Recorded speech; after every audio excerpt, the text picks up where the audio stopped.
Welcome to my guys. Sebelumnya, saya sangat berterima kasih banget sama kalian karena kalian sudah mau mengunjungi channel ini. Dan juga terima kasih buat kalian yang sudah mau support channel ini. So, langsung aja kita mulai ceritanya. Sebelum melanjut ke ceritanya, kita akan diberitahu dulu sebentar perjalanan Tang Sanzang selama ini.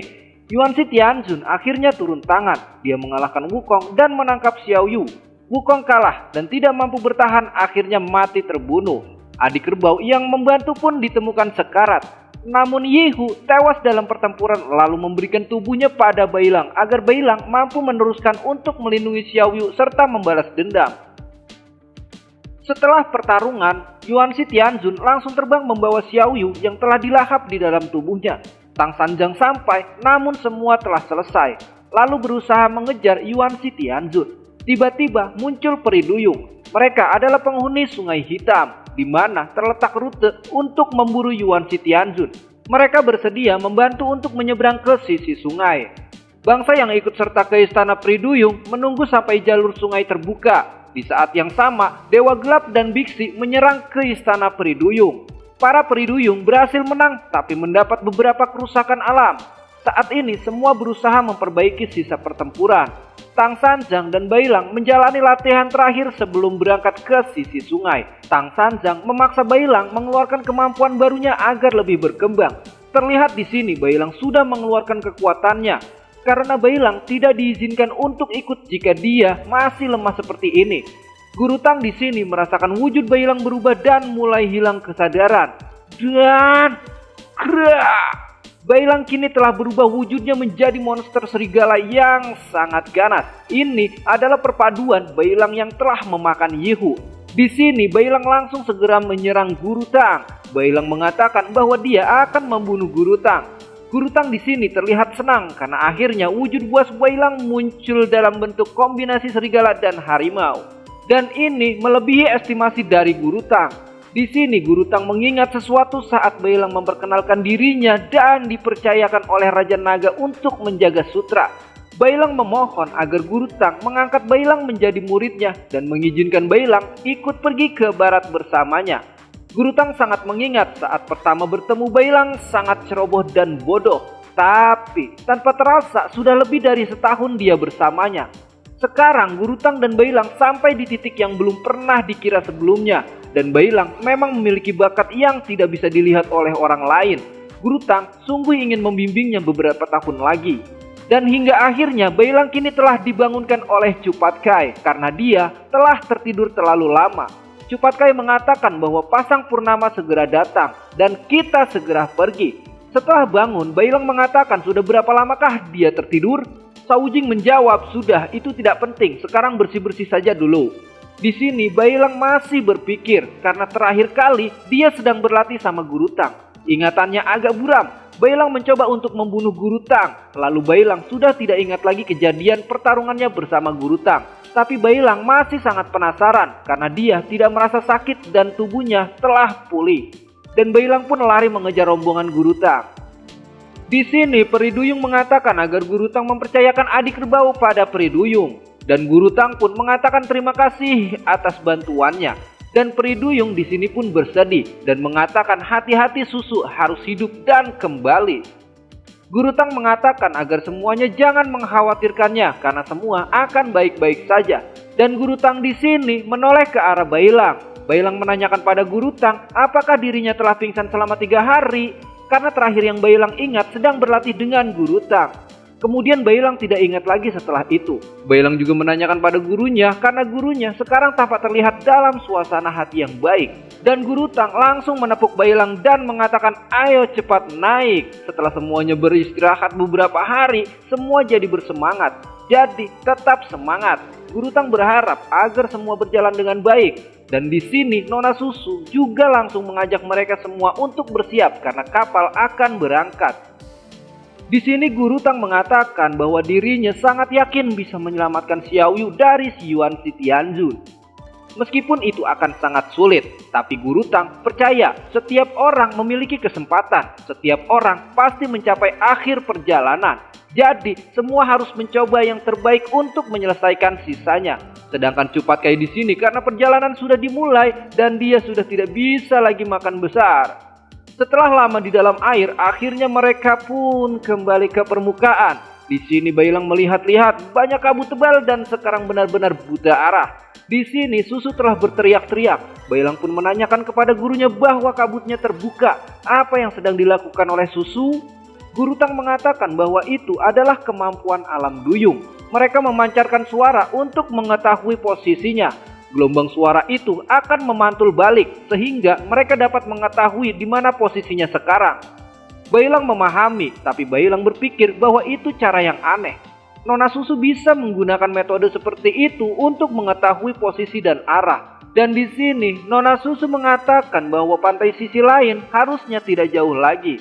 Dan Nona Susu mendengar suara orang lain, mungkin dari Yuan Shitianjun atau di Sitian. Wujing mengatakan apakah Yuan Shitianjun juga mempunyai kemampuan ini? Susu mengatakan bahwa dewa kuno sepertinya juga bisa, dan dia juga mungkin lebih cepat dari kita. Dan akhirnya mereka pun sampai, dan ini adalah posisi lain dari dunia Sungai Hitam. Bailang mengatakan apakah itu monster? Guru Tang mengatakan bahwa mereka monster penghuni di sini, tampak seperti ular, iblis atau manusia, dan jangan memprovokasi mereka. Dan Bailang pun mendarat. Bailang mengatakan bahwa tempat ini sangat tenang, tak ada suara ataupun aktivitas apapun. Guru Tang mengatakan bahwa di sini berbeda dengan dunia luar. Tidak ada makhluk hidup selain monster di sini. Semua makhluk saling memangsa di sini. Waktu juga tidak ada artinya. Ribuan tahun hanya tampak begini aja. Emas mengalir menuju laut. Itu sulit dijelaskan. Cupatkai menanyakan apakah itu pola keseimbangan Yin dan Yang. Guru Tang mengatakan bahwa dia belum tahu karena belum ada yang memahami dunia ini. Di sini Bailang mengatakan, oh jadi di sini guru melakukan perjalanan ke barat mengantar api suci wujud dari Xiaoyu saat itu. Di sini Susu mengatakan bahwa ada yang datang lebih awal sebelumnya. Susu juga mengatakan bahwa monster batu ini baru saja mati. Ini sangat buruk karena dia diserang dengan brutal. Monster ini bukan tipe penyerang. Penyerangnya hanya melampiaskan amarah seperti penuh dengan kebencian. Luka ini masih sangat baru dan monster ini pasti akan segera mati. Dan Bailang di sini langsung mengendus-endus jejaknya dengan penciuman serigalanya. Bailang tidak pernah melupakan baunya dan Bailang mengetahui bahwa itu adalah Yuan Shitianjun. Dan Guru Tang di sini mengatakan agar semuanya untuk mempercepat langkah. Dan terlihat di sini Kaisar Gelap sudah sampai duluan. Kaisar Gelap juga mengatakan bahwa sebagai dewa kita bahkan belum pernah datang ke tempat ini. Tempat ini masih misterius. Peri Duyung dikenal sebagai penjaga pantai Sungai Hitam. Mungkin dia pasti akan mengetahuinya. Biksi mengatakan bangsa Duyung selama ini hanya kagum dengan kemurnian tempat ini dan tidak pernah ada inisiatif untuk masuk. Bahkan Biksi sendiri tidak tahu banyak tentang waktu di sini atau awal dari tempat ini. Bahkan di sini juga tidak memiliki cuaca yang ekstrim. Yuan Shitianjun, Tang Sanjang, dan lainnya mungkin telah mendarat di tempat lain. Siluman ular mengatakan bahwa jika dia bertemu di sini mereka akan berakhir. Peri Duyung sebaiknya menghindar. Dan di sini Biksi menantang siluman ular karena sudah meremehkan Duyung. Tapi Baishi melerainya dan mengatakan bahwa kita semua ini adalah saudara. Kita juga memiliki tujuan yang sama, harusnya saling melindungi. Bagaimana jika kalian berdua jadi adik kakak saja? Di sini Kaisar Gelap mengatakan apapun yang kalian inginkan, tunggu saja sampai kita mendapatkan sutra itu. Yuan Shitianjun pernah meninggalkan kita semua. Kita telah menyesal bergabung dengannya. Bintang Disa mengatakan, jadi tindakan apa yang akan kita lakukan selanjutnya? Kaisar Gelap mengatakan bahwa sutra itu menyimpan kekuatan tak terbatas. Yuan Shitianjun pasti menggabungkan kekuatan langit dan bumi. Lalu selanjutnya dia akan menggila. Kita akan bersama-sama menghentikannya. Dan terlihat di sini Ausu dan Yuanci juga tak mau ketinggalan. Yuanci, anjir susah buat nyebutnya. Dia juga datang ke sisi Sungai Hitam. Ausu mengatakan bahwa Yuanci terbang terlalu cepat. Ausu juga menanyakan apakah Yuanci yakin tidak terbang ke tempat yang salah. Yuanci mengatakan bahwa dia pernah datang ke sini sebelumnya. Kakek naga juga pernah ke sini bersamanya. Dan mereka pun langsung mendarat dengan ganas. Dan saat mendarat Ausu telah terjatuh. Ausu mengatakan apakah mendaratnya tidak bisa pelan-pelan? Melihat pemandangan ini, Yiwanci mengatakan bahwa ini sangat indah karena saat itu Yiwanci kurang memperhatikan tempat ini dan itu pun sudah lama sekali. Dunia di sini sangat menarik. Di sini, Ause mengatakan bahwa burung riang pemakan matahari seperti Yiwanci bisa menganggap tempat ini menarik dan Ause malah membenci tempat ini. Ause berpesan sebaiknya Yiwanci tetap di sini dan Ause akan menyelesaikan sesuatu. Ause juga berpikir bahwa rombongan Tang Sanjang pasti akan kaget setelah melihat Ause.